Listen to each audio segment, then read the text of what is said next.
Alhamdulillahirabbil alamin. Wassalatu wassalamu ala asyrafil anbiya'i wal mursalin wa ala alihi wa sahbihi ajmain. Asyhadu an la ilaha illallah wahdahu la syarikalah wa asyhadu anna Muhammadan abduhu wa rasuluh sallallahu alaihi wasallam la nabiyya ba'dah. Amma ba'du, Bapak-bapak dan ibu-ibu jamaah zuhur rahimakumullah. Kita kembali melanjutkan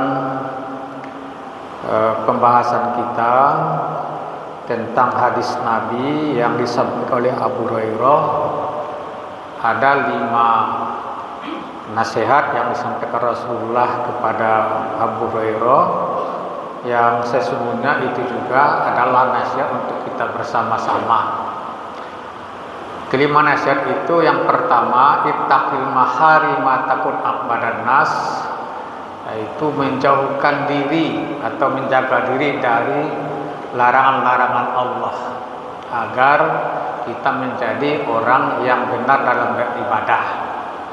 Yang kedua, wardo bima qasamallahu laka takun aqbadan nas, mempunyai sifat ridho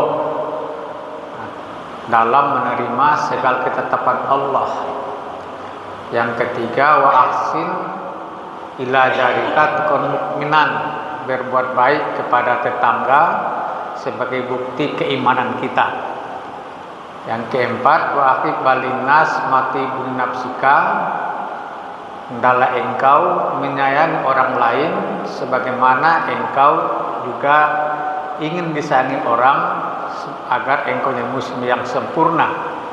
Yang kelima, wala tusirdika fa inna kasrat dhahki tumitul qalba, jangan banyak tertawa karena banyak tertawa itu mematikan hati. Kita telah menjelaskan 1, 2, dan 3 sebahagiannya. Hari ini kita lanjutkan bahwa jiran itu atau tetangga itu, kata Nabi, adalah 40 rumah, sebelah kiri kanan kita, muka belakang kita. Itu kalau di perkampungan atau di komplek. Dan jiran itu ada 3 tingkatannya. Pertama, jiran yang punya hak satu saja, yaitu tetangga kita tidak ada hubungan kerabat dan tidak juga seagama, jadi hak tetangga. Yang kedua, 2 hak jiran yang punya 2 hak. Pertama, hak sebagai tetangga. Yang kedua, karena sesama orang yang beriman. Nah, yang ketiga, mempunyai 3 hak, yaitu pertama hak bertetangga, yang kedua hubungan kekerabatan, hubungan keluarga, yang ketiga sesama mukmin. Nah, sekarang Nabi, dalam hadis Nabi riwayat Al-Baihaqi, Nabi mengatakan, seorang sahabat datang kepada Nabi lalu mengatakan, dullani amalan iza amiltu bihi dakhaltul jannah. Ya Rasulullah, tunjukkanlah kepadaku suatu amalan, suatu perbuatan, suatu perilaku.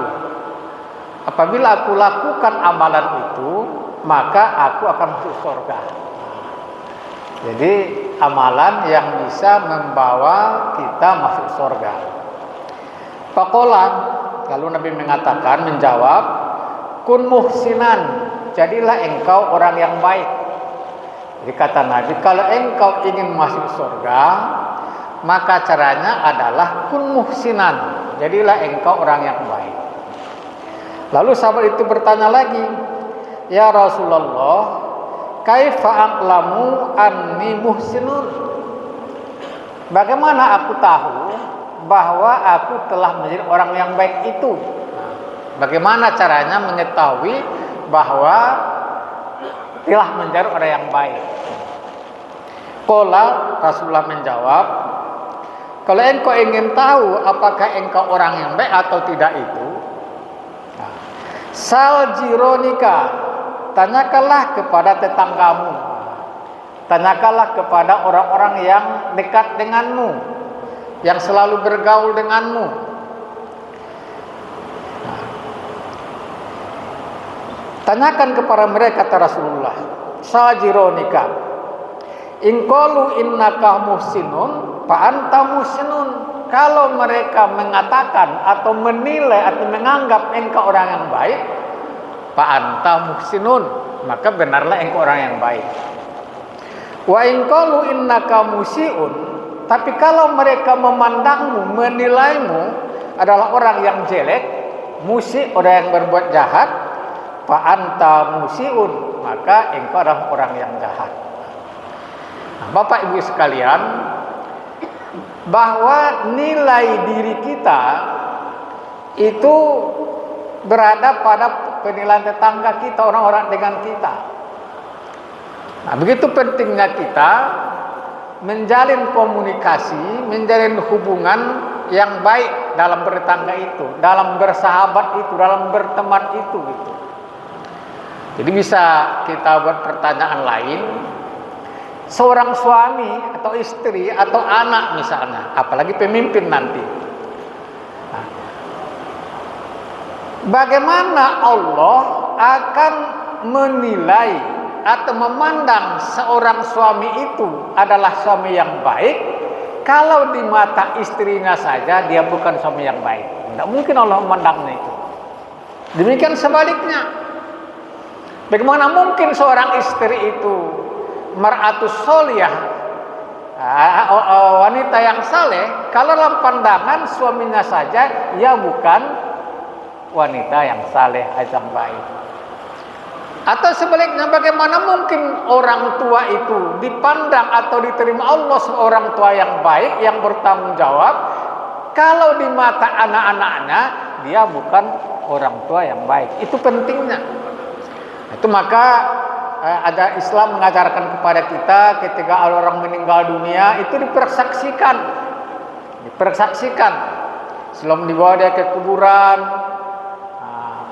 Kalau pertama disebut masalah utang piutang, pinjam meminjam. Kalau ada itu maka diambil tanggung jawabnya oleh ahli waris atau keluarganya.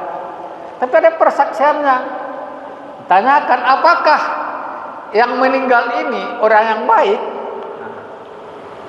Kalau jawaban mereka adalah benar dia orang yang baik, dan itu dari hati mereka, dengan benar mereka menilai itu, insya Allah orang tadi insya Allah juga adalah hamba yang baik. Nah, begitu pentingnya peranan hidup bertetangga itu. Jadi kembali pada hadis tadi, ketika seorang laki-laki bertanya kepada Nabi, ya Rasulullah, tunjukkan kepadaku suatu amalan, kalau aku lakukan itu aku akan masuk surga. Nabi menjawab dengan singkat saja itu, kun muhsinan, jadilah engkau orang yang baik. Nah, ternyata untuk memperoleh nilai yang baik itu, kata Nabi, sal jironika, tanyakan kepada tetangga. Mengapa begitu? Karena tetanggalah yang selalu bergaul dengan kita, yang tahu dengan keadaan kita, tahu baik buruk kita. Nah, karena itu kita harus berbuat baik terhadap tetangga kita. Wa ahsin ila jarika takun mukminan, hendaklah engkau berbuat baik kepada tetanggamu agar engkau menjadi mukmin yang sejati atau yang sempurna.